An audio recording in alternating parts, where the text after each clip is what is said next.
Namaskaram and Namaste. Welcome back to the channel. It's Uncle Makara. Today we're talking all about how to be happy 24/7, okay?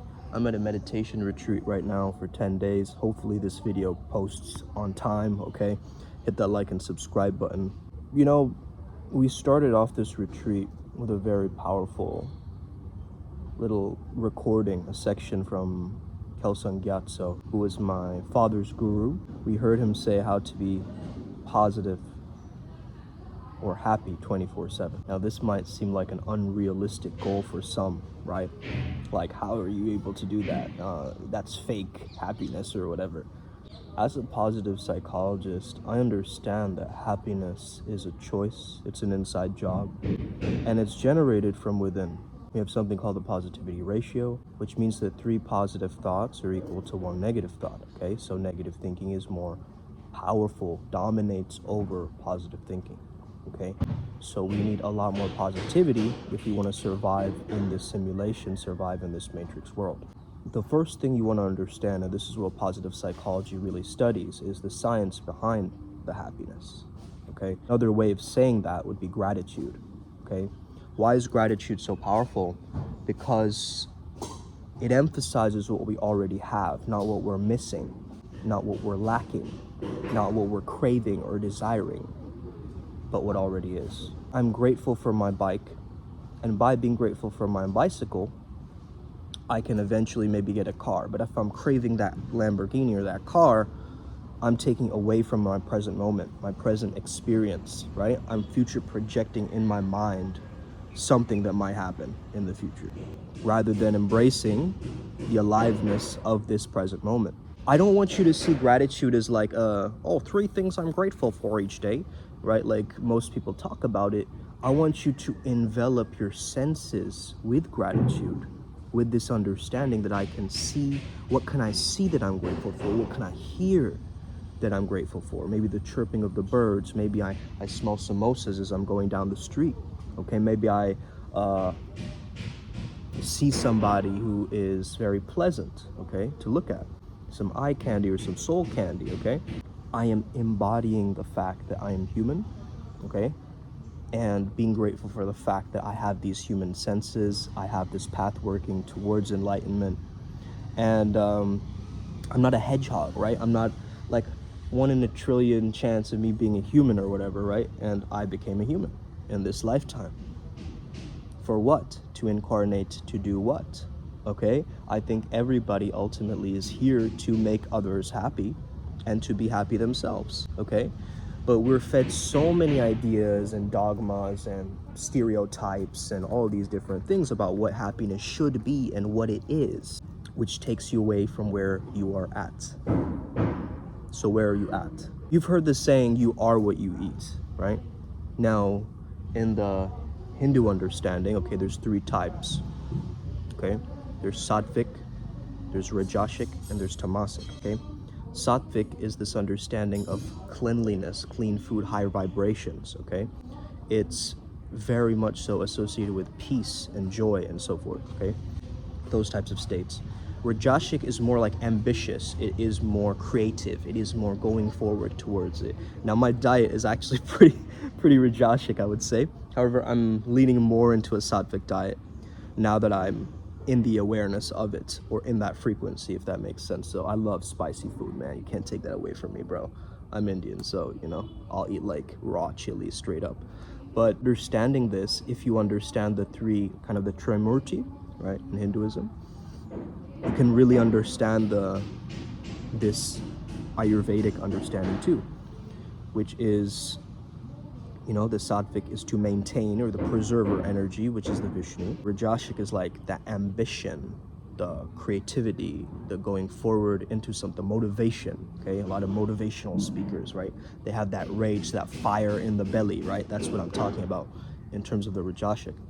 So like Tony Robbins would be like Rajasic, right? Or eating garlics or like very spicy foods, like this kind of stuff is also very Rajasic. Tamasic is more so like a lot of meats and stuff like this. It's very dense, heavy, lethargic, slow, right? So it's a slower, dense, darker vibration, which is associated with destruction or Shiva, okay? So And of course, the Rajasic is the Brahma energy, right? The creative energy. So understand that once you understand how to change your diet and live with what you eat, you will be able to maintain your mood, right? So if you're eating lots and lots of meat, you might want to balance it out with some fresh fruits and veggies and things like this, right? To get that sattvic balance with the Rajasic, right? I used to lead a very tamasic life in my younger years, okay?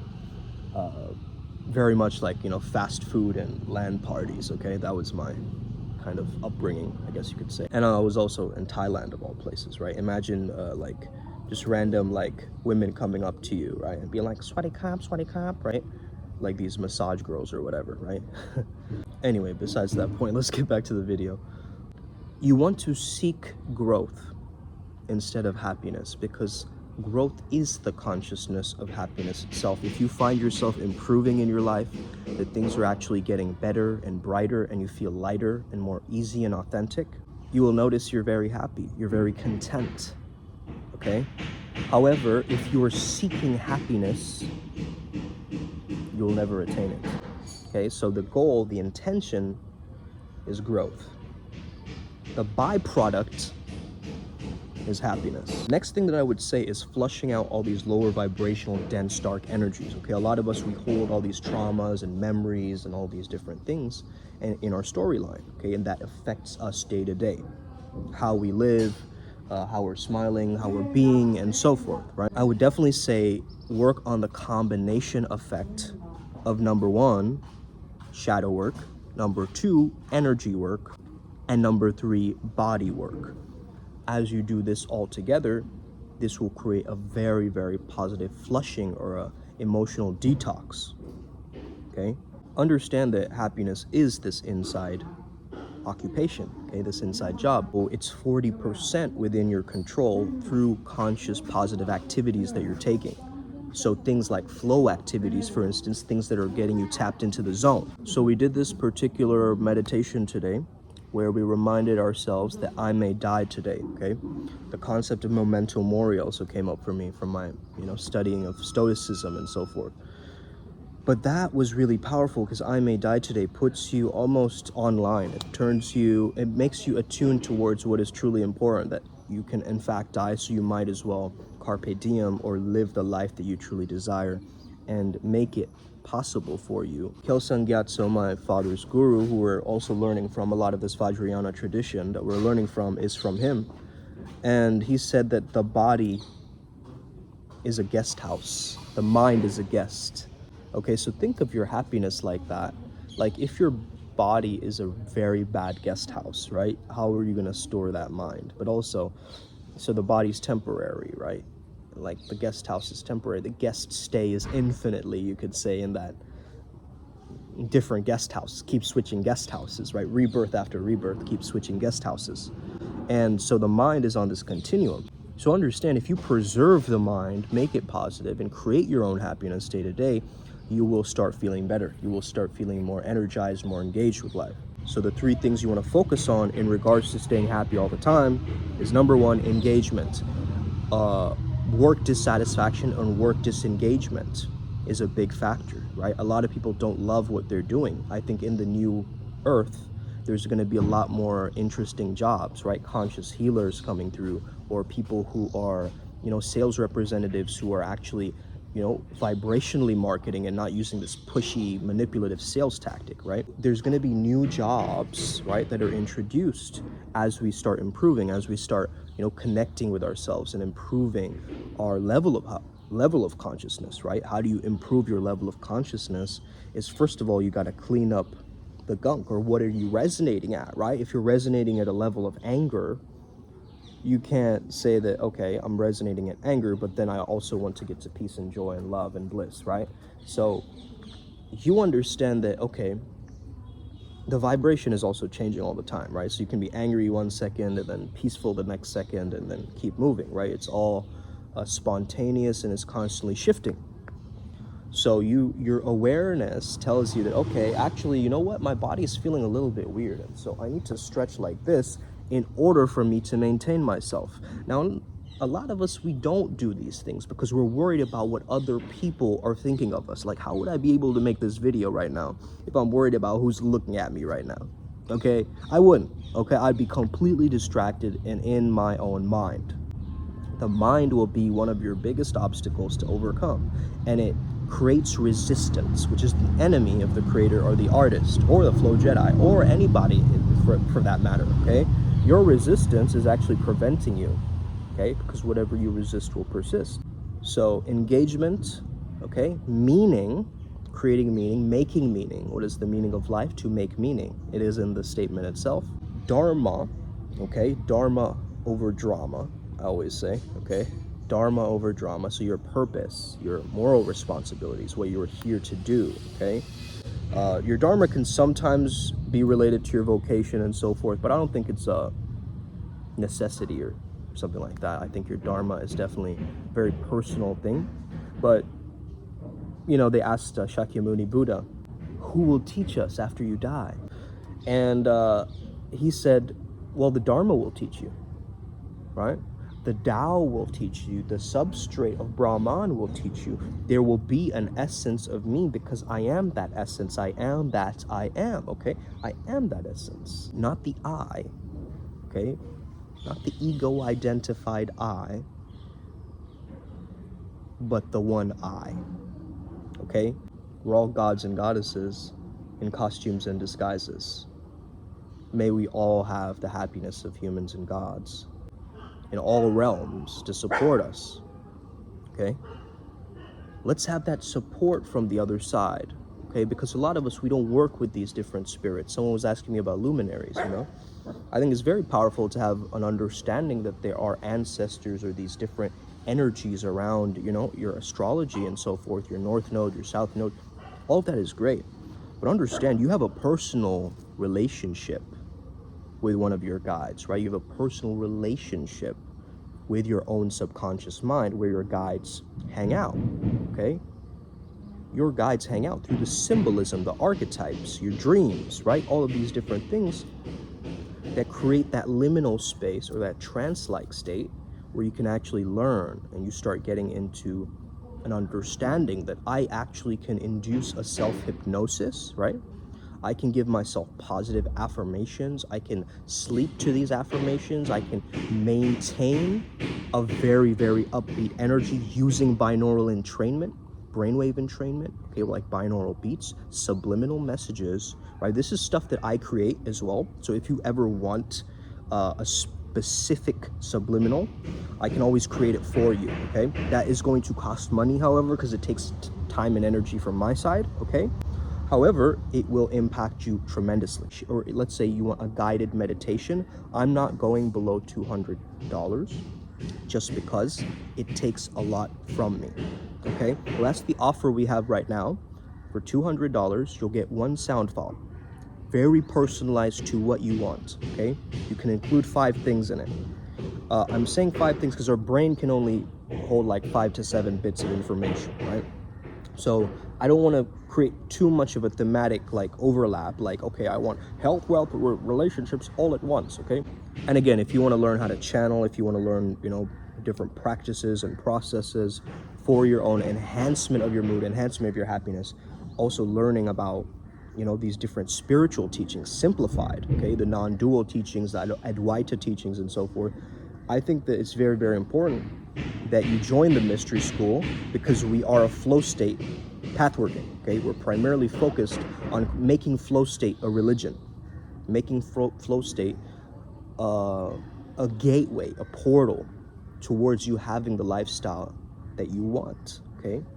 Creating a portal for you where you can actually be a walking embodiment of flow state in your life, okay? You become the freestyle shaman, as we like to call it. Choose your mood, okay? Act happy, and you will be happy, okay? Create an alter ego of your happiness. What does your happiness look like if it was a character outside of you? And then incorporate merging with that being through your visualizations. There's also something called the facial feedback hypothesis. So if you actually force a smile, you're going to actually create more endorphins, right? Your brain doesn't really know the difference, okay? Now, we know the difference, right? The mind intellectual mind, rational mind knows the difference. That's why people are like, that's just not me. I can't fake that. I'm just pretending that I'm saying these affirmations, right? In the beginning, you will feel this constriction. It gets worse until it gets better. Okay? So don't overwhelm yourself like, oh, but Sum's telling me to be happy, 24/7. I would say be present 24/7. That's how you're going to learn how to be happy, because really the past is associated with your depression and the future is associated with anxiety. Okay? The present, feeling into the present moment, not thinking about the present moment, right? A lot of people are like thinking, I'm here now, I'm in the present. You're logically thinking it, but are you there? Hello? Is anybody there? Right? A lot of people are distracted. Like they can't even watch a video this long. I'll have to create shorts for certain people, right? To keep them engaged.